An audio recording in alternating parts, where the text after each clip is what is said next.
This is the Mountain and Prairie Podcast. I'm Ed Robertson. My guest today is Nicholas Triolo. Nick is a writer, endurance athlete, and educator whose life and work sit at the crossroads of ecology, activism, and storytelling. For years, he's been exploring what happens when we stop charging towards the summit and start paying attention to the circuitous paths that wind around it. His new book, The Way Around, A Field Guide to Going Nowhere, is the culmination of that exploration, a lyrical, wide-ranging meditation on movement, place, and the art of staying present. In the book, Nick traces a series of pilgrimages, circling a sacred mountain in Tibet, exploring a culturally significant Northern California hiking tradition, and walking the rim of one of Montana's most infamous superfund sites. Each journey reveals something deeper, about endurance and restraint, about intimacy with landscapes and with ourselves, and about the courage to face environmental and cultural shadows without turning away. The book weaves together memoir, travel writing, and ecological inquiry, and in doing so, it asks us to reconsider how we measure meaning, not by miles logged or summits bagged, but by the depth of our attention and the generosity of our presence. In this conversation, Nick and I dig into the ideas behind the book, the practice of circumambulation, the pitfalls of summit fever, and the possibility of finding beauty even in places scarred by extraction. We also talk about the creative process, how to find your authentic voice in a world full of good and bad influences, how to write with both intimacy and respect, and how stories can become tools for resilience and re-enchantment. If you've ever sensed that the most interesting part of a long run, a wilderness trip, or a creative endeavor is what happens beneath the surface, then this is a great conversation for you. Nick has a gift for showing us how going nowhere can sometimes bring us closer to where we most need to be. Be sure to check out the episode notes for links to everything. Hope you enjoy. All right, Nick, I am so excited to be chatting with you. As we were saying before we started recording, you and I, we have so many mutual friends, and we've been trying to get together for like many years now because I've been coming up to Montana a lot, and our different travel schedules have prevented us from actually meeting in person. But I've been such a fan of your writing, everything you're doing, your Substack, your book recommendations. There's just so much overlap. So many people that are referenced in the acknowledgments of your new book have been on my podcast. So I feel like we should have made this happen many, many, many years ago. But I feel like your brand new book is a perfect reason for us to finally talk. And as I was saying before we started recording, like, I love wandering around the woods. I love running really long distances, you run, I walk long distances. But I've always said that like at the core, whenever I do one of those long running events, the least interesting thing that's happening is the running. There's all this kind of philosophical and emotional and physiological stuff that's going on that I find so interesting. And you've written the book that finally explores all that. And so it's almost as if you wrote it just for me. So first of all, congrats on writing the book. Second question for you is, for a guy that's as prolific as you are and knows as many cool people in the endurance, outdoor, adventure space, spirituality, environmental justice, can you just talk to me a bit about how you decided to actually make this into a book? Like, of all the stuff you see on a daily basis, all those stories, interesting people, all the interesting experiences you've had, what led you to think, all right, this is a book. I think I can turn this into a book. Yeah. Thanks, Ed. I just want to stop for a second, just say thanks. Thanks for inviting me. I've been a huge loyal listener for years, and so many amazing thinkers and doers on this podcast. You've held the space for long, intimate conversations and connections. So I've been totally enamored by what you've been doing here. So it's an honor to be here. Yeah, that's a great question. I think that it's always a good question of when does a curiosity become a multi-layered, multi-year, when does like checkers become chess, I guess, in some ways. Yeah. That feels more real than ever now that I can say, I feel like with confidence that I guess I'm a writer. Yeah. I still throw a guess in there. I guess I'm a writer. You're definitely a writer. Yeah. But I've written enough standalone articles to sort of understand the different flavor notes or feeling tone when it becomes something bigger. Yep. And that's really exciting to me. This being probably the first major swing at something multi-yeared, multi-layered, some pan-cultural pattern recognition. The start of this, the sort of seed of this particular story, the way around, started in earnest sort of in the mid 2000s, where I guess I went on an around the world trip as a coming of age story that no one cares about, of course, but on that around the world trip, in my early 20s, literally being sort of courted by the world to travel around its circumference, kind of around the whole circumference of the planet. I saved a bunch of money and, went for it. On that trip was sort of introduced to this practice of circumambulation, or Tibetans call it kora. And so on this trip in 2006, I was trying to like circumambulate the planet and was sort of T-boned by this more spiritual, internal, introspective, and localized practice of walking in circles around monasteries or mountains. So that sort of planted the seed, but I didn't know it was really a book until I kind of moved to the Pacific Northwest, got a sort of a big person job in an office cubicle, and was really turned on to ultra running or long distance, mountain running as sort of a counter to being inside all the time. Mm-hmm. and needed sort of a way to sort of re-inhabit the creature of me, the body. And I found that running was a good way to do that. I was poor, I was working nonprofit, had very little money. And so running was this accessible activity. I lived in Forest Park, this sort of urban wilderness in Portland. And so it was just right there. And so started running in the Pacific Northwest, got really enamored by the volcanoes that you'd see on the horizons, Mount Rainier, Mount Hood, Jefferson, Mount St. Helens. St. Helens was in fact the first place I went to, where I ran this 34-mile trail called the Lewitt Trail. And all these volcanoes have these orbital trails at their base. And I found this to be this unbelievable invitation to, push my body and the psyche into these kind of weird new chambers, while also moving in circuitous motion. And so that sort of connected with this previous experience I had, in Nepal, where these folks were circumambulating the Bodhana temple. And so there's all this sort of, to answer your question, there were these sort of patterns that were surfacing, this like intimacy or this curiosity that wouldn't shake. I call it a stubborn curiosity, kind of held me by the neck and wouldn't let it go. And so over the years and over landscapes and over actually vocations. So that was more of a spiritual contemplative thing that then turned into like a recreation sort of endurance sport that now, and then in the book, you'll see there's like some sort of environmental activist slant.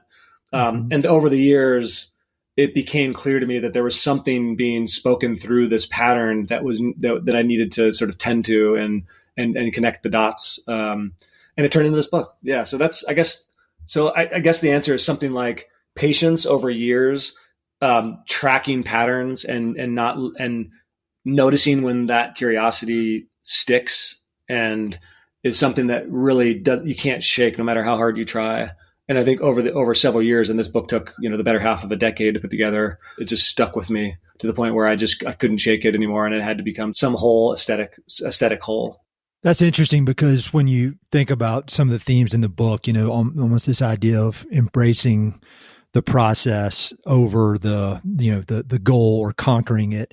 I think some folks, when they start out to write a book or do anything really, but in the book writing business, they're like, I want to write a book. I want to write a book and I'm going to write a book. And whereas I feel like, and that can work. But I feel like your process of writing the book is very similar to some of the processes that you went through of just learning to kind of embrace the journey, and then these things reveal themselves. And it's almost like the book revealed itself after you just kind of embrace the journey. And on that topic, one of the things I found so interesting in this book was how you talk about the idea of summits of mountains versus, I'm going to say Kora because I can't say the other word very well, or I'll just butcher it endlessly. But this idea of this kind of comparison of the summit mindset, which we've all had, versus this, what I think is more of a wise mindset of embracing the process, not being so focused on the summit. Can you just talk a bit about that? I mean, people need to buy the book and read it to really, really get into it. But that was one of the things that really, really struck me as interesting, because I've seen it in myself as I've gotten older, and hopefully a little bit wiser, or just less dumb. Can you talk about that concept? Yeah, I mean, that's so central, Ed, to the inquiry, and it's an ongoing inquiry, right? I mean, the very architecture and invitation of the book is something that never ends. That's an ongoing. I'm still, to be totally honest, circling the book to better understand what it's actually saying and doing in the world right now. And that's what a regenerative energy source that is. The curiosity first kind of, and the frustration, let's say, came, through, and I'll just jog it back for those that haven't read it yet or heard about it. There was a real kind of frustration with and curiosity about language being used around how we talk about landscapes, how we talk about mountains in particular, and how we actually experience mountains. I mean, so often what I heard in the recreation, in my endurance communities were, this sort of peak bagging, king of the mountain, summit fever mentality that we've all heard about and all been sort of like, I've also fed that language, just to be clear. And so while sort of in this landscape of kind of doing more, going faster, going higher, going harder, had this question of like, what's behind that? What does this all add up to? Is a question I like asking these days. And I think that at some point, and the book starts actually at sort of the end of the Western States 100-mile endurance run, where that in itself was a sort of summit fever for me, where it was this sort of top of the mountain, apex experience. For those who don't know about this race, it's sort of the World Series or the Super Bowl of the 100-mile foot race. It's in Northern California. It goes from basically Lake Tahoe to Auburn, and you run through these kind of hot, small, super hot canyons, and there's 16,000 feet or so of elevation gain, and it's a very intense race. And I get to the end of this race, and I realize that there's no end to the infatuation with excellence, the infatuation with just doing better, going faster, going harder. And I had missed the race in some ways, and that's on me. I'm not saying I was there this last summer helping my friend Ben Gibbard, the musician, which we could talk about, and I was helping pace him. And the community is incredible. The volunteers were outstanding. The scene there, the community that has been built around this race is unbelievable. So it's not only the race or that it's some egoic, superlative foot race, and that's the worst or something. That's not it at all. In fact, it's a beautiful event that I love being affiliated with. But for me, the mentality felt that there was a summit fever approach to this race where I couldn't actually be curious. My curiosity was atrophied because I was curious about getting to that fucking finish line as fast as I could. Mm-hmm. And you did it at 19 hours and change? Yeah, I think it was like 1850 or something. Dude, that is like truly, I've done, that's you did it in half the time it takes me to do one of those things. Hey, half. I was probably half as like heavy as you were, because I was like not anorexic, but I was wasting away, man. I was like 140. I mean, you're a hard ass athlete, and I'm just like guy that goes out and wanders around. It's like, oh, more snacks 5 miles ahead. Let's go. No, I'm not proud of it. I'm trending in your direction, man, for sure. I more snacks, more sleeping in the dirt, and we can get into sort of the evolution of where this book has spat me out into. But I think that in general, the book asks that question, So I guess what I'll say is, after that experience, I really got curious about what it would mean to actually stay off the proverbial summit. Meaning, like literally, go to these places where, like in Tibet, this mountain, no one has reached the summit. It's off limits. That's where gods live. You don't actually go, and it's actually this kinesthetic form of restraint that we stay at the base and we orbit the base as a form of prayer, as a form of prayerful restraint to a place. And I really like that. I was drawn to that. And yet, so the question that you ask is really interesting, because, and yet I'm still like you, takes a lot to write a book, takes a lot of discipline, takes a lot of like getting to the quote finish line to have it published, so internally there's this huge tension I carry. I grew up in a family of high achievers. My mom was a Wimbledon, one of the best women's tennis players in the 60s and 70s. I was taught to like go hard, and I think as men in particular, not to make this a male influencer sort of podcast here, but like, we're taught to like, if we're not going hard, we're soft or something, whatever. There's so many narratives that instruct us to sort of like, like, like the sort of stay hard, like be obsessed, the obsessive mentality of getting to that top, conquer that day. And, I don't know. I felt this sort of this, ecotone, or this tension between that feeling of excellence and ambition, which I still carry, of course, with intimacy, I guess, intimacy and curiosity and full immersive presence with the place and with people. And so when I speak of place and landscape, and I don't mean this like sound like a, like Ram Dass here or something, but like when I speak of landscape, I also think about and speak of and court the inner landscape of the human heart. Like, if I want to understand the rattlesnake wilderness out in my backyard here in Western Montana, I have to go there. I have to go there often. I went there this morning. I have to go there often. I have to smell that place. I have to sleep in the dirt. I have to follow the creeks up to their headwaters. I have to be with that place. Same thing. I have to be with myself if I want to know myself well, not just like skip to the next task. I need to be with my partner and slow the hell down and be, and if you can think about walking in circles, you can also think about like being with all the requisite sides of a person, your loved ones, yourself, your partner is not only one peak, one ascent, one ridgeline to the top. They're complicated. They're mysterious. They have the north side that's shaded, that holds snow a bit longer. They have the sort of southeastern face where the wildflowers pop early, So thinking of our intimacy and our approach to people and place and self as a sort of like a multidimensional 360-degree pilgrimage that never stops. And that is spun on intimacy, and that's spun on curiosity.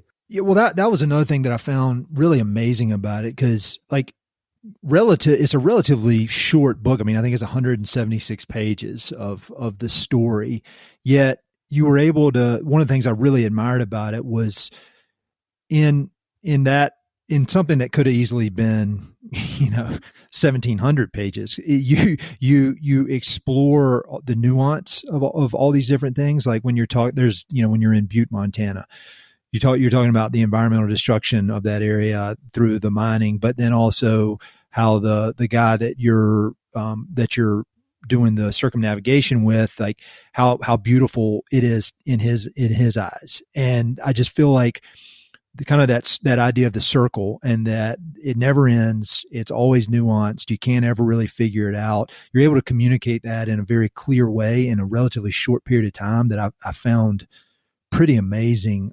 For folks who have not read it, would you mind just kind of giving an overview of the structure of it? Because it's three different parts that I think really lock into each other so well and hit so many points. But I want people who are listening to be able to kind of picture in their mind like what the book is and what the structure is, and then they go out and buy one copy for themselves and 5 copies for their friends. Totally. It's funny. My mom, I tell this story on tour, but my mom, she's not doing very, she had some bad health concerns recently, and I had to fly there and help her in Northern California. And I was there the day that she got the book in the mail. And first thing I was like, Mom, you don't need to buy a copy. Come on, you're my mom. Like, what you doing? She bought like 5 copies. Nice. But as she's reading the book, I'm making her a cup of coffee in the kitchen, and all I hear is, "Hey, Nikki, this is a great book. I didn't know you're that deep." That's awesome. So I was like, "Thanks, Mom. Love you. Appreciate you." So the 3 parts explore, and I'll just say that the earlier drafts of this book were sort of 7 different chapters, and there were several different sort of stories that I could talk about if you'd like at some point. But one of the best edits that I got, from various editors that I admire deeply, were like, let's pull this in. Let's deepen this thing. Let's actually really slow the reader down, because that's literally what you're inviting. Like the book's biggest invitation is to slow the pace by which you're moving through the world, and know that sort of that less can be more, and that enough, when is enough. It's like Sebastian Junger books. That's what it reminded me of, like Tribe and Freedom, and these books that when you pick them up, they're not big compared to the others on the shelf, but they're infinitely more powerful. And that's what I kept thinking about that just when I physically held it in my hand. That's kind of what I was thinking. And as I read it, just the power of it. I mean, I just finished Wholly the Firm, one of Annie Dillard's finest book. And I think it's like 78 pages. She wrote it right after Pilgrim at Tinker Creek. And it's scripture, man. It is an incredible book. And it's doing so much in less than 100 pages that I want to tell all your readers to go pick up this book if they haven't already, but it's crazy town. What she's done in less than 100 in 78 pages. But yeah, I mean, I took that really seriously. You know, I take attention very seriously. I want to say that I read my work out loud to myself. I was going to say hundreds of times, but like I needed to hear the whole song of the whole of it. And as in the process of washing the draft with soap and water for years, I got rid of a lot, you know, I let go of a lot of stuff, and that's hard. And obviously writers, that's the game, right? Like revision is king or queen or whatever you want to call it. You know, Stegner said, like burning it to its essential parts was hard, and it took a lot of humility. And, you know, anyway, so yeah, I feel that. I feel like I can now kind of get behind most of like everything that's in this book. And the book, the architecture of the book basically follows 3 rounds. It starts on the western edge of the Tibetan Plateau, or sort of central west, where you kind of join me as I travel to this mountain, Mount Kailash, a 21,000 foot sort of Himalayan outlier in the Kangdisi range, where I walk this 32 mile, let's say a 50K route around the base of this beautiful, stunningly beautiful mountain, Mount Kailash, and sort of in the process, you know, travel through and cut through an occupied landscape. You know, there's the Chinese occupation of Tibet is terrible and horrific and complicated, of course.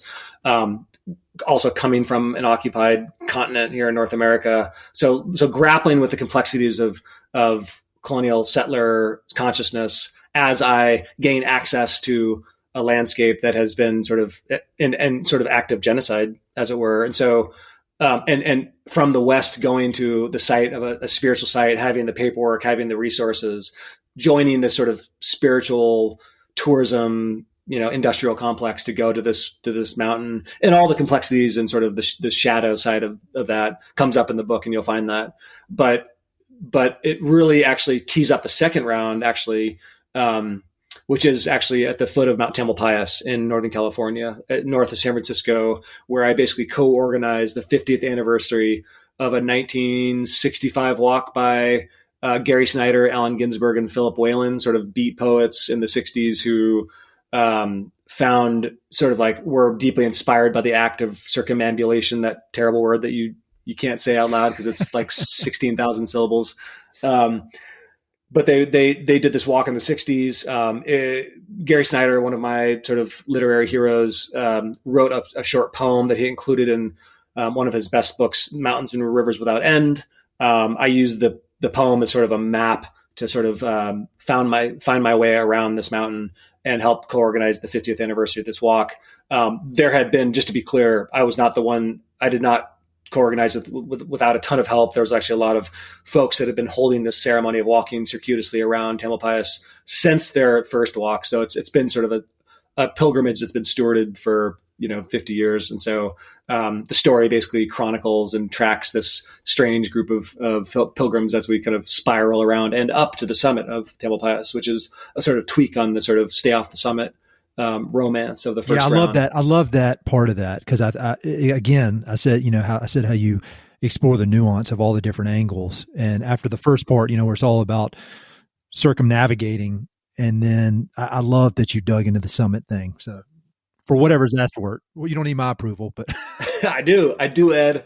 I need your approval, man. Just call me, just text me every day and tell me I'm great. I can do that. Great. But no, I'm glad that you felt that, because that was really intentional. That wasn't like a frivolous thing that I included the summit on the second one. That was actually part of discerning what rounds, what chapters to include and what to exclude. And also, I'll just say before teeing up the third and final round is that in every round, you'll actually find that this was also intentional by design. You'll find you'll be taken to these landscapes and these mountains and you'll be in the place and you'll feel and smell and your senses will be evoked, of course. And then also the hope is that you'll start actually circumambulating or circling or being circled by another character. And in all 3 rounds, you're introduced to a specific person that actually helps blur the lines of what you're actually circling on the page. You start and, you travel 7,000 miles to Tibet, but then you end up circling this man that's part of the group who's carrying a deep secret of deep pocket full of grief. And you end up sort of like circling, and I can't read some of that work without getting misty eyed, actually. I was just going to say that part made me cry. Yeah, no, and that's actually by design and that's corporeal. Like I want the body to actually be involved in the reading of this book and it was in the writing of it for sure. In all 3 parts, you are both with landscape of the material, the salt, the mineral of the place, but you're also in the landscape of the heart, some sort of circuitous motion that's deepening our circumference of compassion, I guess. So that's sort of the sort of weaving of those 2 worlds that then sort of gets you to the 3rd and final round, which is actually a custom pilgrimage that ends up right in the middle of Montana. For those that don't know Montana, right in smack dab in the middle of the state, there's a big hole that one can see from space. It's called the Berkeley Pit. It's a copper mine. It's in Butte, Montana, Butte, America. And I was there. So I forget when it was, maybe 2016 or so, and had met a hydrogeologist, a retiring hydrogeologist who spent the bulk of his career servicing the pit and working both with the owners of the pit, at that time, Arco BP, and also a deep sort of water rights activist and, helping the citizens sort of municipal water, just making sure that the water is safe to drink. Although a lot of the water in Butte in this place is actually shipped in from some other watershed. So anyway, he was sort of this sort of anomaly. And I met him, got to know him, and he had mentioned before retiring wanting to walk around the 20-mile circumference of the pit and the tailing ponds. And I couldn't believe it. We were like having lunch and he brought that up and he's like, "Do you want to join me?" And I was like, I'm your man, brother. Let's do this. So I joined him on this walk that we both sort of custom. And I say customized because there's no trail. It's like there's trespassing involved. We had to like hide from these big scary white trucks, and it was unremarkable. It wasn't some sexy exotic, Himalayan mountain. It wasn't some beat poetic song line around Tamalpais. It was the most toxic pit in the country. It's the largest superfund. It's the sort of crown jewel of the largest superfund site in the country. And so what does it mean to actually walk around something? I mean, and I call it sort of an inverted mountain full of toxic water, the pH of which, if a migrating bird lands on it, it sort of fries it from the inside out within minutes. I couldn't believe that part. You write very clearly about that. And I all my time out here, I've spent a lot of time in Butte, and I never had heard that before about just how instantly toxic that water is. You can't even call it water. No, it's some other thing. And to really look at, and the thing, I guess the takeaway for the book and, takeaway in this podcast even is, and something that I'm learning, building sort of hypertrophy, spiritual, creative, and sort of physical hypertrophy, is to stay, and this is a Donna Haraway title, not mine, but staying with the trouble. How do we stay with the trouble? And by circling something like the Berkeley Pit and ending the book like that, it brings us to the present tense and beyond, the Anthropocene, the environmental political landscape that we found ourselves in. How do we actually not look away from what's happening in front of us? And again, I don't want to sound like I've figured anything out at all, but if anything, the shape of this book has actually helped me understand that to make change, to unlearn the ways we've been trained to look away from violation, to look away from shadow, but actually look at the shadow of the things that we're doing, to look at the ways in which recreation culture is extractive, is a game of privilege, to look at the country that we're in is complicated, has shadow, is a colonized land, but also is rife with entrepreneurial, innovative, creative zest, and has a complicated story that we are here to co-author and co-create something new and exciting. Not just look away and blast off to Mars and colonize some other place. but to be here and stay with it, and that's what, so you stay with the Berkeley pit and you realize that we're going to have to be with this site of environmental trauma for tens of thousands of years. I use the word perpetuity as sort of this like sharp angled word that we're going to have to sort of find a spiritual practice to actually tend to this place that we've brought to the world. And so I use the Berkeley pit, and I'm also really sensitive to people writing about the Berkeley pit because it's been written about ad nauseum. I'm really sensitive to getting it right. I want to make sure that I'm not, trashing Butte or trashing people that live there. In fact, I find it really, I use the industrial sublime as a sort of this paradoxical phrase that sort of blurs the lines. I found beauty there. I found beauty in the pit and its patterning, but I also found beauty in the resilience and I kind of like love Butte in some ways. Yeah. And so I just want to be clear that, writing from a form of deep respect, I grew up in Northern California in a small mining town, that itself is being reinvented. And so this constant source of sort of appraisal, unlearning, learning again, and relearning how to be creative and imaginative in ways of building something new right now. No, it's funny, right? When you said about respect, being respectful or having respect, I'd written down the word respectful because I feel like there's no part of this book that comes off as like preachy or you have all the answers if you figured it out. If anything, it's just, for me at least, and I think everybody interprets books differently, which I'm sure is weird when you wrote it and then people were kind of making their own interpretation of it. But like for me, it was more of a kind of a instruction in how to think about things with nuance and complexity and see all different sides of it. And I think that has always been important, but is severely lacking now. And I think through these stories that, I can't relate to running 100 miles in 18 hours, but I can relate to the general concept. But I think anybody who would read this, it's like reading, I love Pema Chodron, the Buddhist nun. And a lot of the stuff you're saying about, looking the ugliness directly in the face, that's the kind of stuff that I've learned from her. And I feel like this, without being spiritual or preachy, not that Pema's preachy, but it's just a instruction manual in how to think about things in a clear and healthy manner. So I don't even know. Does that make sense to you as the author versus me, the dumbass reading it in my shed?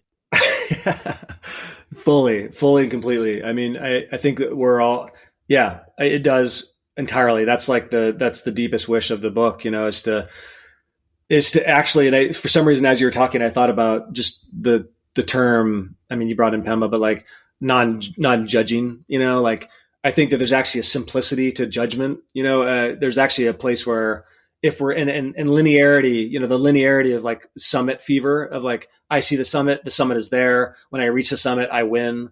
Or I'm going to have one experience of the rattlesnake wilderness that I just keep bringing up the rattlesnake because I'm literally looking into the depths of it right now through my window. That's awesome place, by the way. It's great. But to say that I know the rattlesnake because I've been up to Stewart Peak or something, is actually kind of it's a myopic way of experiencing things. So actually to know Ed because we've had one conversation, or you've told me one line of inquiry about yourself, that seems unimaginative. It feels actually disrespectful to you, the complexity of you, the mystery of you. And so I guess what I'm saying is there's actually kind of an ethic of non-judgment in the shape of this book that I'm trying to walk myself into, clunkily, mind you, because I'm still judging. I'm still linear in so many ways. I still have assumptions. But I think part of the shape of this narrative is walking into a place of, widening circles, of compassion, widening circles of curiosity, meaning not judging something for the optics of its surface, but actually really being interested in plumbing the depths. I might actually just read real quick the epigraph of the book. Please. Yeah. I actually had a note here that I was going to ask you to read one or two of your favorite passages. That you're reading my mind here. Everything I'm writing down, you're one step ahead of me. Well, I'm going to read from Rilke. Many of you, many readers know Rainer Maria Rilke's work, and maybe this short poem that he put together called "Widening Circles" that was translated by the late Joanna Macy, who just died recently. Let me just read it as it relates to what I just said. And this is not my writing. This is extraordinary stuff here. I live my life in widening circles that reach out across the world. I may not complete this last one, but I give myself to it. I circle around God, around the primordial tower.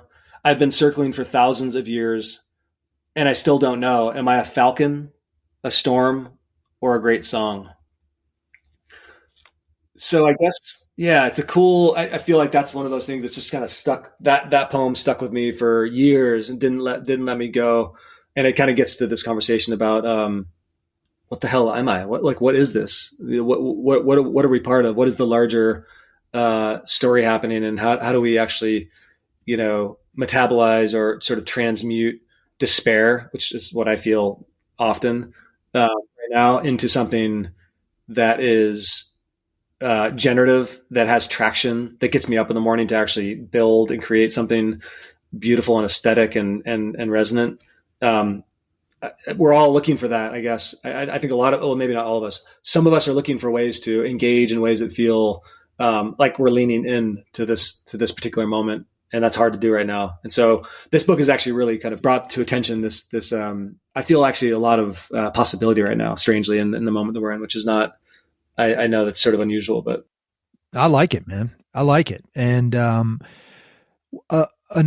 question kind of about your process of writing this book, and all these questions I have from the very beginning of these podcasts, they're all very, very self-serving. So I'm very thankful to all the nice people who listen to all my self-serving questions. And I think it turns out maybe other people are interested as well. But it's a very personal book, and you talk a lot about your family and about, your inner self, which is super, super personal. Different relationships you've had, different individuals you encounter on these adventures you have.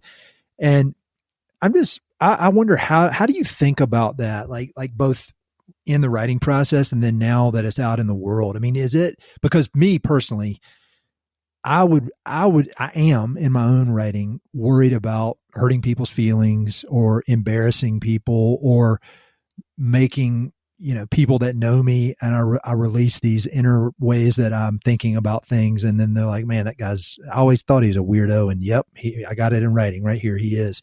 How do you kind of let go, or not let go, maybe look it straight in the face, like you did the Superfund site, but how do you figure out a way to be so authentic in your views of relationships, family, other people, yourself, without just being overwhelmed by either fear or self-consciousness?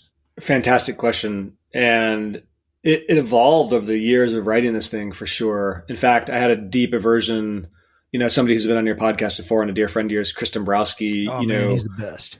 He's the best. Incredibly generous, beautiful poet, writer, friend, mentor.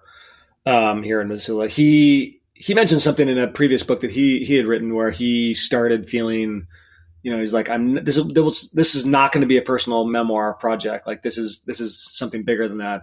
But then he realized at the end that it was, in fact, required to go there, to then, both gain the trust and access to any larger inquiries he was having about the world and about himself. He had to go there. And in fact, some of the feedback I've gotten that's been constructive in its criticism has been the moments where you go there as the narrator. Like I really resonated with you going into yourself, going into the sort of interiority of your experience, and just want more of that in your voice. Like I've heard that. It's really vulnerable. And I went there quite a bit in this book, and I really played with the balance of, how much attention I'm requiring the reader to stay with the interior landscape of me, and I have an aversion to that by default. I have an aversion to that, which is, it's for a lot of reasons, but one is it's scary. There's fear there. Two is, when I let someone else into a stranger or someone else or a family member who's reading it, when I write about my mother, for example, that's the first time that I've really publicly written about her. I was terrified that she would feel, I don't know, have all the feels about it. And it was difficult to go there. And I think there was a lot of drafting and revision around what's my story to tell and what's her story to tell. And, I look to the greats, I look to the canon for how they've done it. Whenever I've been stuck in a moment where I'm like, am I doing this? Are the proportions right? Does it feel sincere? And, am I letting you in for real right now? How did Rob McFarlane do it? How did Natalie Diaz do it? How did Solnit do it? Whatever. Like, how does I go to my bookshelf, and I see how the greats did it. And I think that it just took a lot of casting and recasting. I'll just say also that I was entrusted with the stories of several other people in this book and other cultures, which is, really sensitive for me. But for the people, I'll say every one of them I cast in ways that felt complicated, that felt like I brought their own, their annoying parts. I think that Pierre in the first round at Kailash, he's like this sort of, for those that haven't read it, he's sort of this abrasive character, that character that you've been in, on a tour or in a group setting or a work setting that's just always sort of mansplaining, talking, kind of scratching himself in weird places. And you're just sort of like, man, just relax, dude. It's like, just you're taking up a little too much real estate right now. And yet for some reason, I was by myself and he was the only kind of other solo kind of in the group, or one of the only solo members. And so we would sort of have to be housed together and roomed together. And so I was like smashed. I was made to collide with this person for a reason. And it sort of exposes itself at the end. And so to write about that, and I actually love writing profiles. In fact, I just wrote a piece, one of my favorite pieces. I was an editor at Outside Run for a couple years and wrote a piece about the great chef Gregory Gourdet, Haitian American out of Portland, 3 or 4 time winning James Beard award winner, and just crushing. It was a Top Chef finalist, just an incredible man and a friend, and also a long distance runner. And I wrote this piece about him, and I spent 4 or 5 days in Portland kind of shadowing him, and we ate together, we worked out together, we ran together, we had these long chats. But also I got to know him through his relationships. I called his sister. I called the guy who Ben Jacobson, like the salt guy that provides him salt for his restaurant, So I actually stepped one circle back from the self, him, to get to know him from all the different angles, from his family members to his friends to his business partners.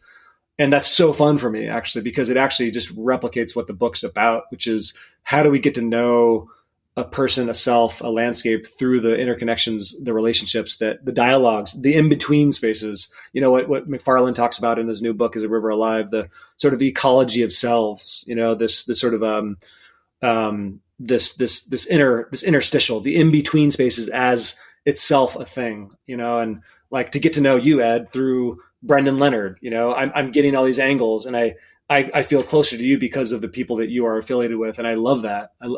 It's not just Ed in his own, creature, but it's Ed in relationship with the world. And that to me is sort of circuitous, or not to sound like there's no shape necessarily, but it feels whole to experience people in place like that, like through how they're in dynamic relationship and relating. And I try to do that in my writing. I think and I've gotten the best feedback around how I tend to those relationships in the book, both the people and the landscapes and the cultures. Yeah. Another question kind of along those lines, the kind of the psychological side of writing something like this. Like me, or you're like me on steroids as far as your admiration for great writing and great writers. And it's very clear in everything you do, but it's very clear in this book, the reverence you have and how important just in your kind of journey as a human that good writing has been to everything you've done, and just your worldview and your curiosity. But I'm projecting on you. I would imagine that when you study great writers, there's this idea of, man, I don't know if I could ever do that. And so can you talk about kind of the process of finding your voice, like not trying to be Robert McFarlane or not trying to be David James Duncan. I mean, you admire them. They're awesome guys. You know them personally. They're mentors, but you're not trying to be kind of a knockoff version of them. You're your complete own version. And so how do you not get paralyzed by all the great writing that you know so well and are able to just kind of let your guard down and be like, well, this is what I'm doing? Yeah. Well, I mean, before we hit record here, Ed, we talked about your experience starting this podcast, and it might be a similar question or answer on your part because you've done this for several years now, 10 years, right? Like 10 years next spring soon, which is crazy. A decade of finding your voice. And actually I would guess the answer, I shouldn't put words in your mouth, but over time, you might have started, rigidly emulating other podcasters or other voices out there. That's exact copy. That's exactly what I did. I just made a Western version of a different podcast that I used to listen to. For sure. And that's okay. That's totally understandable. Yep. I mean, I think with anything and I think that, I mean, I write a lot, I've written a lot, between the practice, between being inspired, it's sort of like, you can't be a good jazz drummer without listening to a bunch of jazz kind of thing. But then you end up in the sort of emulation or the mimicking, sort of like finding your own X factor, whatever it is that you have. And that's been talked before. We've heard that before by writers and musicians and artists. But I think in my experience, I'll just say that it took a lot of time. It took a lot of second guessing and doubting myself. And it took a lot. I mean, there's no life hack to actually walk yourself into your voice. I don't think, you can't take Athletic Greens. Sorry if that's a sponsor of yours. To walk yourself into. Take their money though. I'll take their product for money. AG1, 20% off.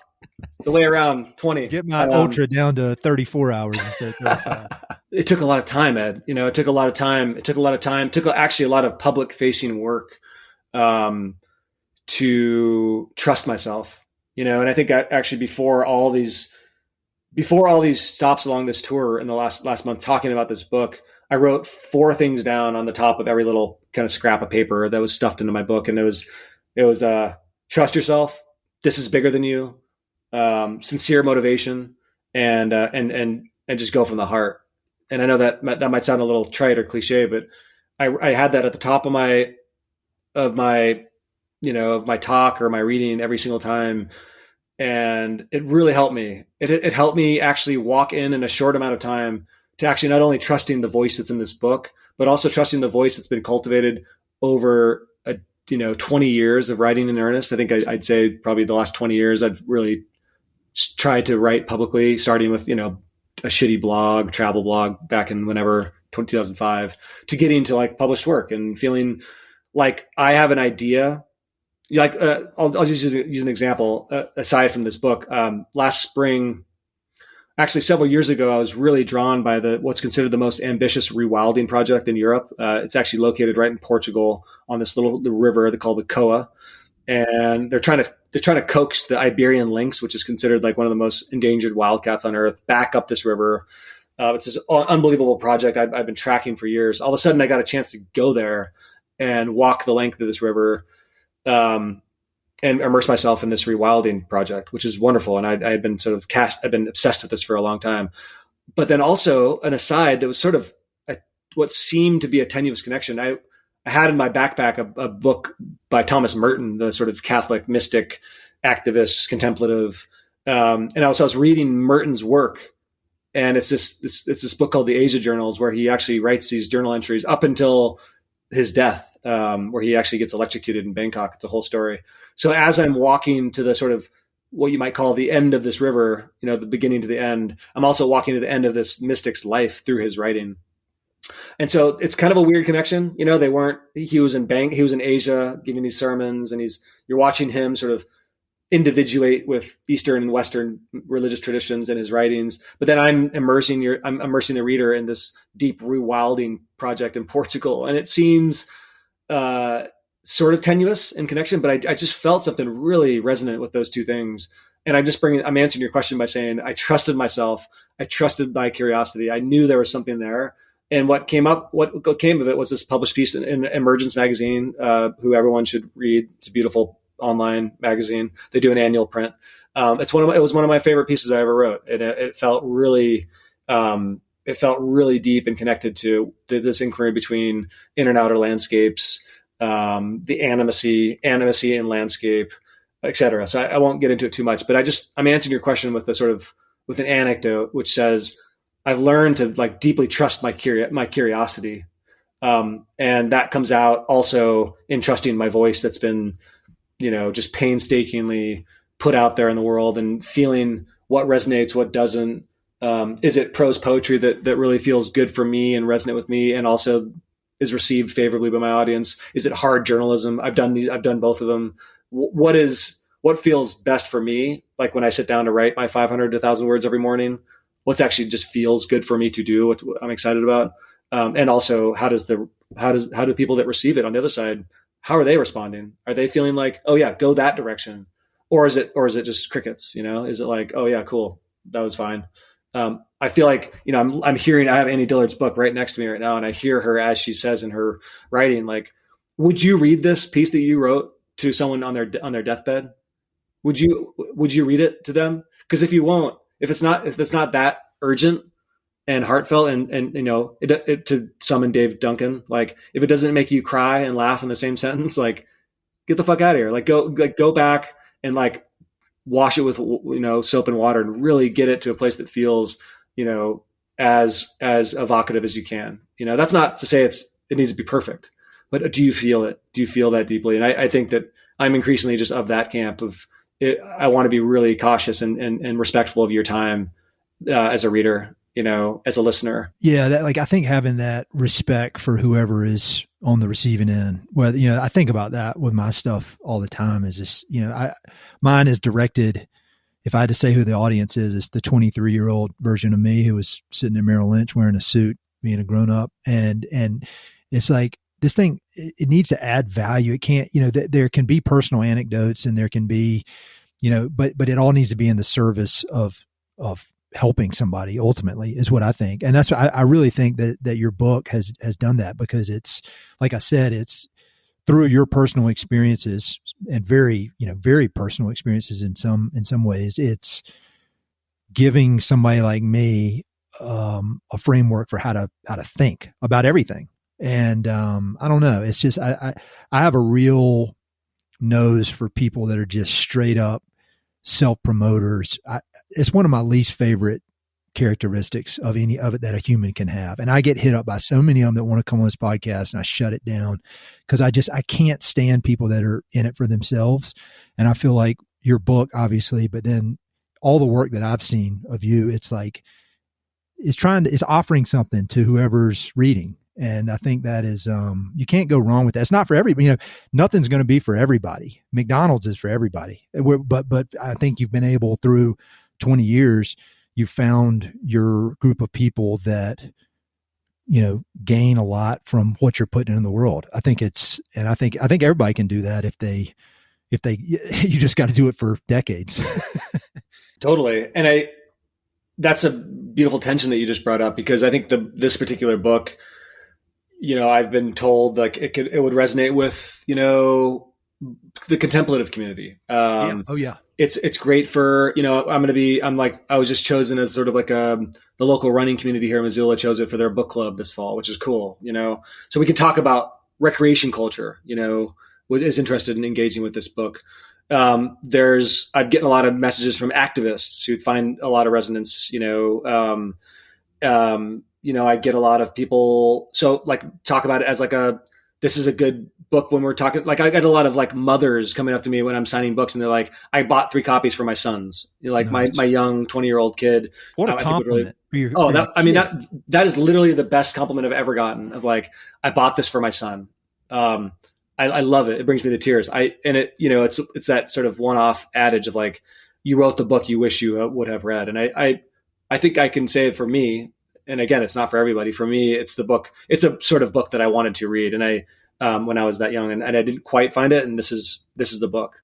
We're both involved with Free Flow Institute, and you're much more qualified to be than I am. But I've led these courses about storytelling and trying to figure out how to make a living doing creative work. And I think one of the things that it's implied in what we're talking about, but I think it's very true, and I think people need to understand it, is if your work is not going to be for the vast majority of humanity. Whatever you're putting out there, like the vast majority of humanity could not care less. And that's great. But if you can find that niche, and by niche, I mean, it could be 1 million people, and that's still a very, very small percentage of humanity.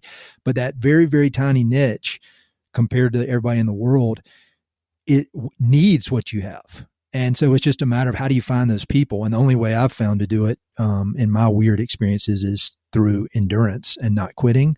But I feel like that's, the idea that you found these different niches for this book, whether it's the hardcore endurance community or mothers or contemplatives. I mean, that's pretty awesome, in a month that's already happened.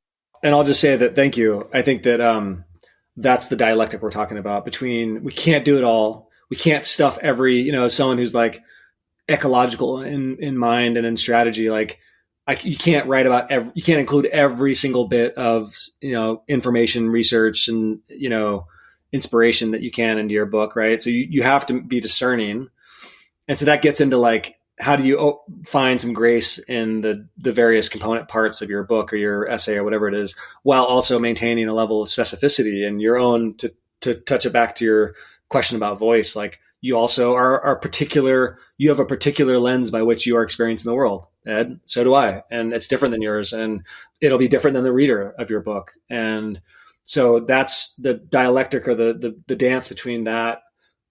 I have a voice, I have a song, and I also want to include the world in this book. And so and that's the tension that's beautiful. That's a narrative tension that is fun to watch the writers that we love so much, like dance between, that's what they do. That's what we're doing. Dave Duncan told me recently, he's like, how lucky are we to play in the sandbox? What a privilege to the book is not it's not a book. The book is a departure point to a sort of a cairn along the trail of deepening that never resolving tension between sort of the individual and the whole. And we're constantly making beauty out of that tension. I love it, man. There's some other things I wanted to highlight outside of the book, because like I said, you're prolific. You've done so much, but 2 other things that come to mind that have this spirit of generosity that I'm always glad to see when they arrive via the internet is your Substack, Jasmine Dialogues. And then let's talk about that first, and then I'll talk about the second one. Can you just give an overview of that? Because I think that could be a really good entry point for folks who maybe are not familiar with your work, but want to dive in. But so they got one tab open reading Jasmine, and then the other tab open ordering your book. And so talk about that project and kind of how that, because I don't know the history of it. I get it every time it shows up in my inbox. I love reading it, but I don't really know when it started, how it started. Can you just talk about that? Yeah, but you're now hired as my publicist for sure. I actually really think I'd be a good publicist. You would be incredible. And I deal with a lot of publicists, and almost all of them, I'm like, man, I could do so much better than this. Although I'd be kind of a jerk with who I selected as my client. I probably have 2 clients. Well, if Morgan, my publicist, is listening, they are the best at Milkweed. So just the bar is high there. Yes, I could maybe I could intern with her for a while to learn the ropes. Totally. Jasmine Dialogues, the name of which comes from Joe Grant, is someone I think you've had on the podcast. Oh man, he was like first 10 people. I reached out to him cold. He showed up. I had one microphone. He showed up at my house in Boulder. He's just the best dude. I love that guy. And he was I think I had 6 episodes out, and he came on, and I owe him forever for that. That must have been like a 6-hour podcast, because that guy doesn't stop talking. You give him a cortado, and he doesn't stop talking. Oh man, I remember we talked forever about Andre Agassi's memoir. We just couldn't stop talking about it. Jasmine Dialogues, the name of which started Joe and I. Joe sort of brought me into the ultra running community in 2007, 2008. in Portland. We both had a similar temp job and got to know each other, trained a lot together. And we would sit in Powell's, and this is actually full circle, because we would sit in Powell's books in Portland, and we'd read these books. We'd have these conversations about the books, and we drink jasmine tea, and we do that. So we had these dialogues. We call it the Jasmine Dialogues, and so that started the sort of like binary, or what's the word, unilateral book club between the two of us. We just sit there and be all kind of haggard from a 6-hour run, and we drink tea and talk books.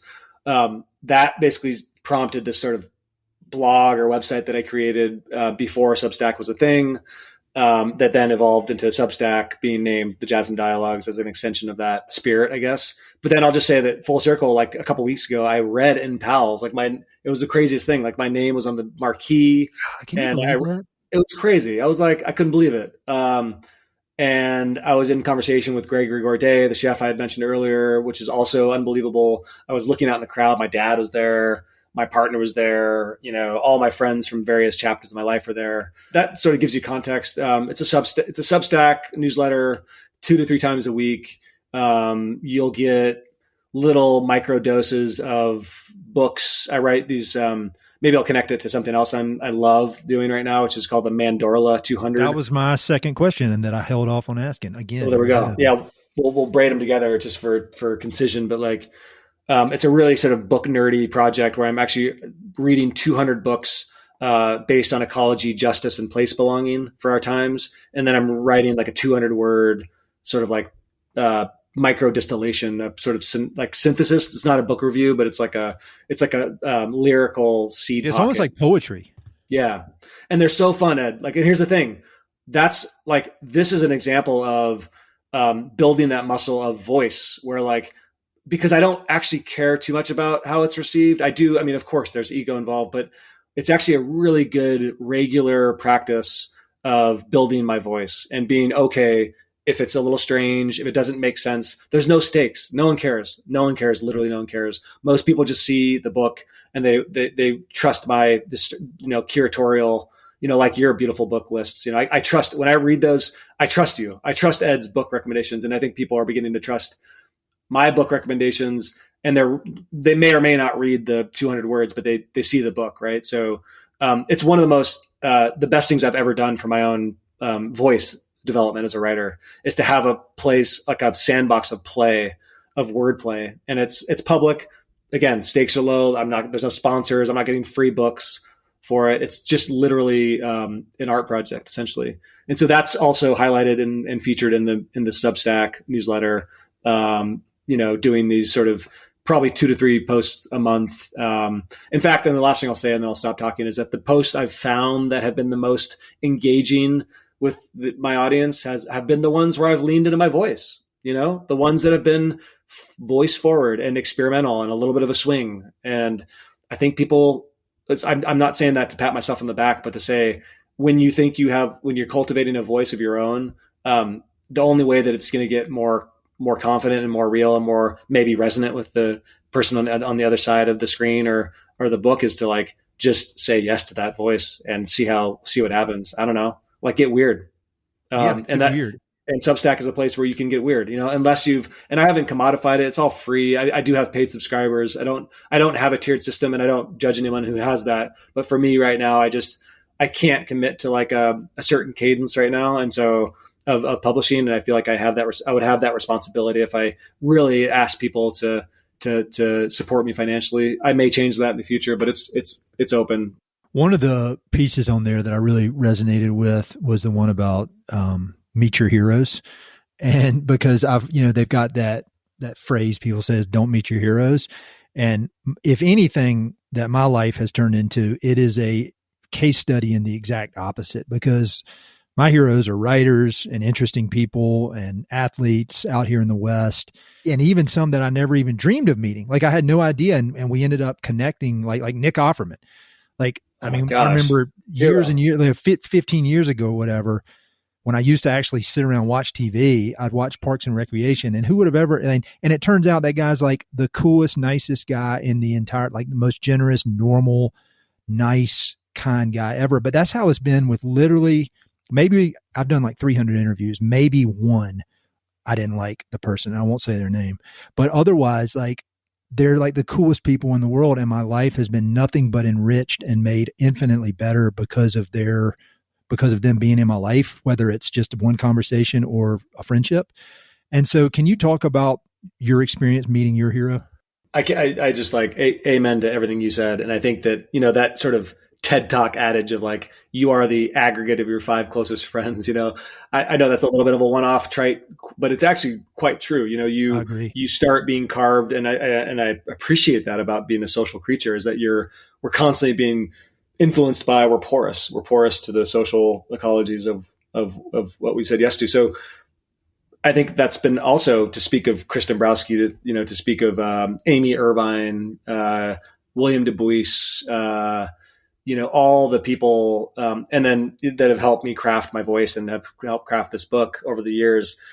It takes a lot of courage for you, Ed, to sit, time and again with these people who you admire, who have taken big swings in their particular vocation, and to ask them honest questions and to really let their responses into the work you do. It takes a lot of courage. It's scary, and so to answer your question, the scariest effing thing that I've done in the last 6 months was get the email from Milkweed being like, you're going to sit next to Robert McFarlane in an interview in front of a couple hundred people, to basically ask him about his new book, Is a River Alive? And also sort of softly promote your book that's coming out that hasn't come out yet.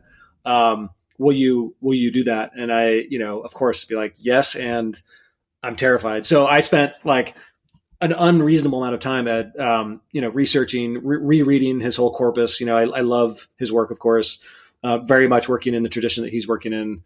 I'd like listen to every podcast he was on. I like memorized the middle names of his children. Like I was deep, man. No, I know how it goes, man. I've done a similar thing. Yeah. You go. I mean, it's important. It's very important.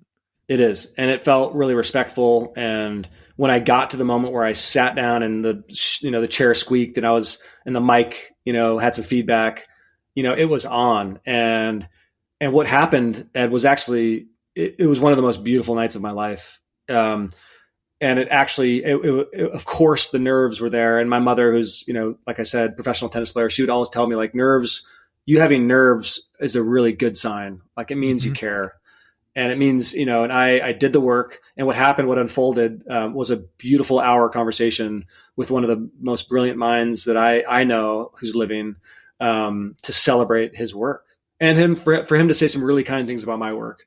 And for us to have great rapport. It was this beautiful conversation of laughter and seriousness and camaraderie. And I'll say one last thing.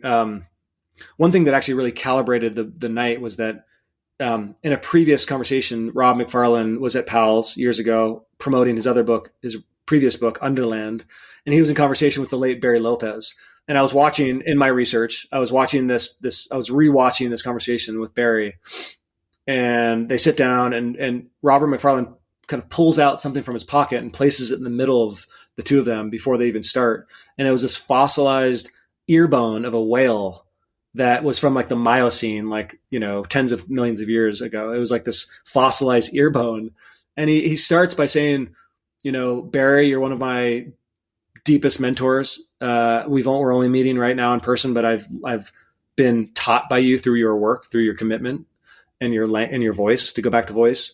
And I want the deep geologic past of this planet, this living planet, to listen in on our conversation, because what I want it to sit in between us as we have a conversation. And it was a really heartwarming gesture. And so I actually, when I went to Minneapolis to have a conversation with my hero, and I went and I leaned in and I met my hero, I also brought like a little couple ounces of creek water, of river water, actually from the Clark Fork here. And I brought it, and before we started, I actually placed it in between us, and I sort of told the audience where this came from. And I really set the stage of we're being listened to by the ancestors of this river, this water world that we're part of. And that really, actually, I just bring it up not to give myself a high five, but to say it actually really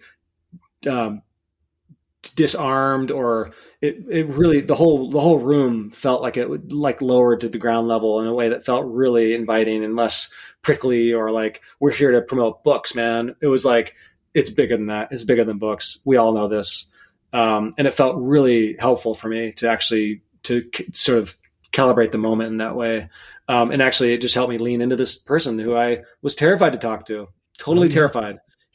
So, and it just brought us closer, and now we're buds. And he sent me a beautiful message right before the eve of my book coming out, and wrote a really favorable blurb for it. And, that all that stuff happened and is happening, and I'm thankful for it. But I have a friend and a mentor, and I'm a better writer because of that level of generosity. It is. And your willingness to put yourself out there and be yourself. I mean, like, you could watch a million videos on YouTube of people interviewing people, or people interviewing him, and you go in there and you try to copy them.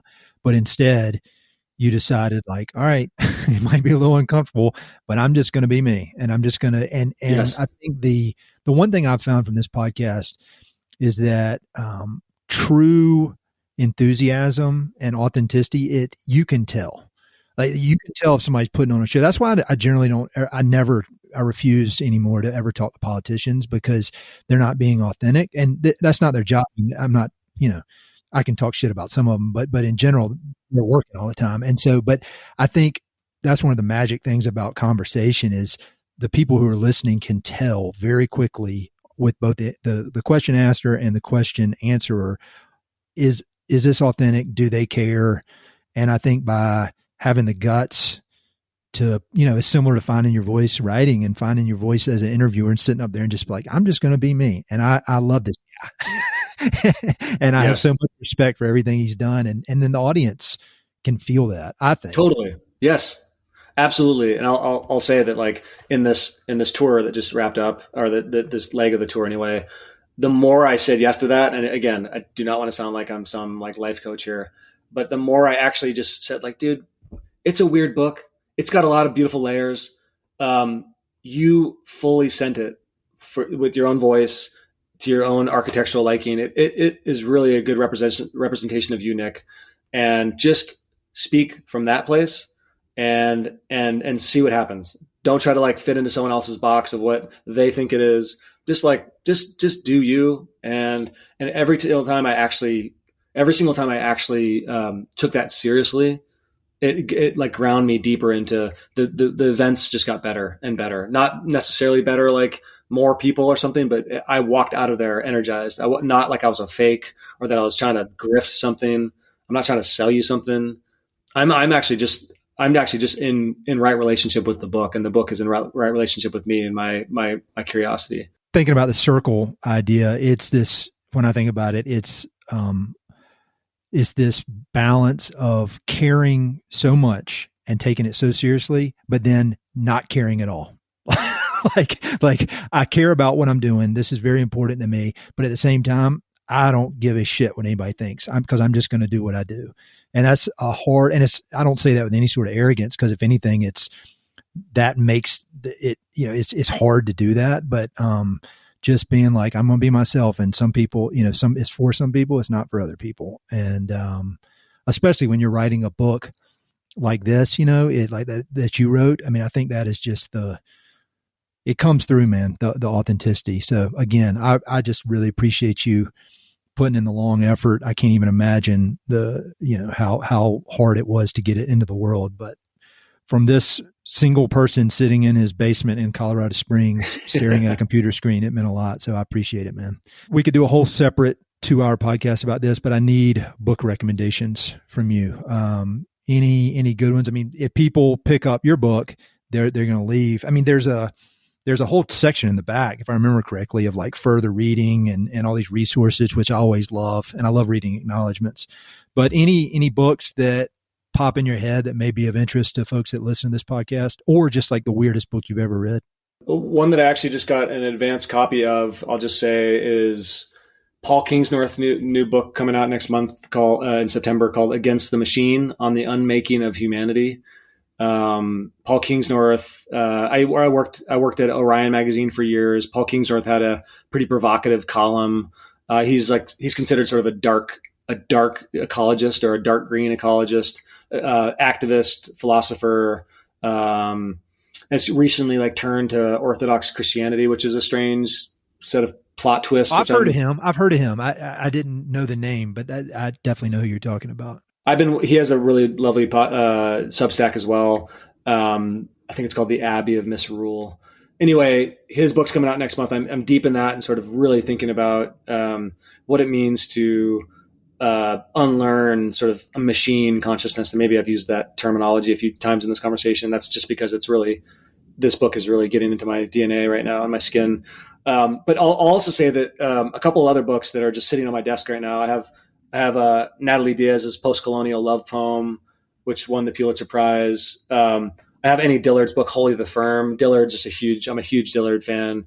And Wholly the Firm is just, I've said it before, I won't take any more time talking about it, but it's just this slim masterpiece. I can't recommend it enough. Sort of strange. She like literally says in the book, like, this book is not going anywhere, just be ready. So it's actually really good. I mean, it has a conversation with my subtitle, which is A Field Guide to Going Nowhere.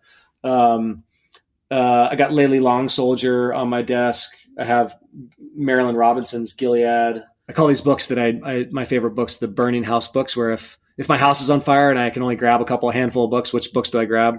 Nice. Gilead would definitely be one of them. And then I'll just end. There's two more.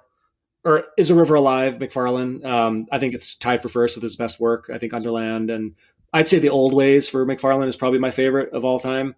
And then I'll just say that a book that I recently read that the great Amy Irvine recommended, is called In the Eye of the Wild. And it's by Natasha Martin, a French anthropologist who was attacked by a bear in Russia.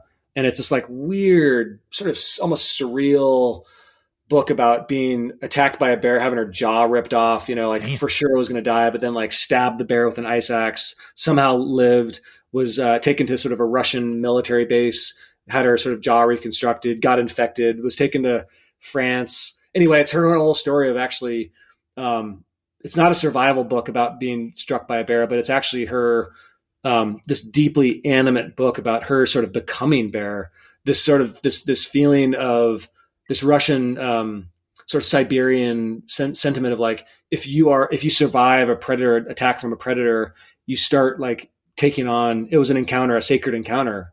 You were actually meant to meet this bear. And she became like, there's this kind of weird sort of feral love affair with this bear where she when she came back to the sort of civilized world, she was kind of inoculated with this bear spirit, and she had to actually get back to where she was attacked. And she ends up like, I don't want to ruin it, but it's a short book also. She ends up getting her way back to Russia, and the language is so evocative. I mean, it's just an incredible book. I couldn't recommend it enough.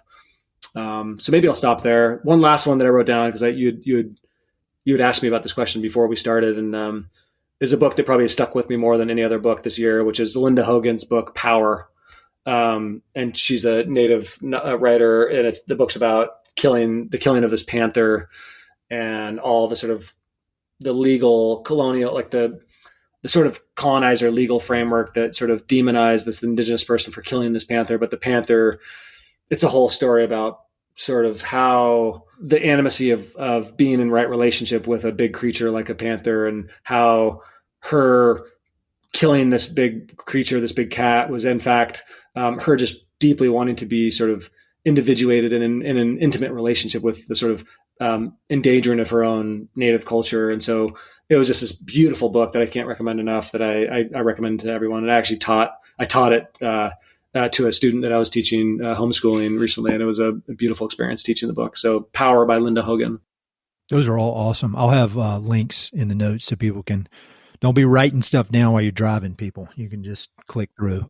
I have like 3 pages of notes, and I don't even think I glanced at them a few times, but this was really, really awesome. We need to make this like a regular thing, because I so enjoyed this. And, but anything I miss, any way you want to wrap it up, anything that comes to mind of that you'd like to leave with the listeners that my dumbass may have forgotten to ask?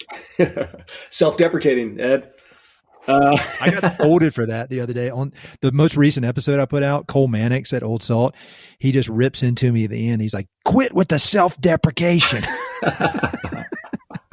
And everybody's like laughing hysterically and pointing at me. All right, so I'll stress test that.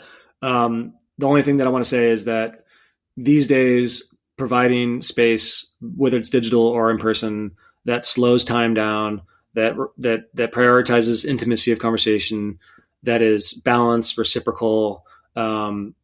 You as somebody who has a lot to say, has a lot of life experience, has straddled worlds of your sort of real estate background and also your kind of pivot to what you're doing now. Did I get that right? Was it real estate? Yeah. Real estate. For you to be MBA. There we are. Yeah. But that's the sort of space that I love that you're bringing this to the discourse, and that you're actually being honest about the various chapters. And I think that me being honest about the various chapters that I've lived in has only brought me closer to other people and built their trust. And I feel like you're offering something with this podcast that is actually building a lot of trust with complex conversations that aren't just black or white. That's important. That's why, this book is actually really trying to walk the reader into thinking like that, thinking, non-binary, a little bit less black or white. And I really want to build trust with the reader that my curiosity is valid, my voice is valid, and so are theirs. So are the readership is actually learning to kind of fall into their own voices. And I think for this podcast, every time I listen to it, I actually get off the audio or the Spotify and I think, oh yeah, like I can do more. I can lean into my voice more. I can actually take a bigger swing because you're having people on the podcast that have been taking big swings, whether it's Mannix, whether it's ranching, poets, athletes, et cetera. It actually just kind of closes the gap between the possible. And, but you're in fact doing that yourself by actually having held the space for as long as you have. So I really appreciate it. Well, I appreciate it. And like I was telling you, I used to argue with people when they would say kind things like that. And I just insist that I don't know what I'm doing. And even though that's the case, I just say, thank you very much. Seriously though, I'm not joking, man. Thank you. That means a lot coming from you. And I'm just glad we got this to work out. And first of many, many, many conversations, I'm sure, but, really congrats on the book. Congrats on everything. And, if you're willing to cut your pace by about 50%, I'd like to go running with you someday. Let's do it. Let's go walking. Let's do it. Let's make it happen. Hey, it's Ed again. Thanks so much for listening to the podcast. I know your time is valuable, so it means the world that you spend it listening. If you want to support the podcast and help it to continue to spread and grow, there are a few ways you can help. Number one, pass it along to a friend or share it on social media. Word of mouth recommendations are the most powerful way for ideas to spread, so I'd love it if you could share the podcast with a few pals who might enjoy it. Number two, you can go to Apple Podcasts and give it a 5-star review. Good reviews encourage the Apple overlords to suggest the podcast to others. So there's a link in the notes if you'd be so kind as to give it 5 stars. Number three, you can support the podcast financially via Patreon, and there are exclusive benefits for those who do, including a monthly behind-the-scenes newsletter, Mountain and Prairie stickers, live and recorded video chats with podcast guests, and much more. Number four, I've also got 2 emails that I send out. The first is my weekly email called Good News from the American West, which I send out every Wednesday. It's only positive news, something we can all use a little more of these days. And my other email is my bi-monthly book recommendations email. One email every other month with 5, 6, 7, or 8 books that I've recently read and highly recommend. The thousands of people on both of these lists will vouch for me. No spam or other funny business. And number 5, finally, check out my online store for Mountain and Prairie stickers, shirts, and coffee mugs. I've got some really cool designs from Western artists with more on the way. So head to mountainandprairie.com/shop to check it all out. I'd love to connect with you. I'm on Instagram and LinkedIn, so look me up on either of those platforms by my name or through the links on my website. All right, that's it. Thanks so much for your support.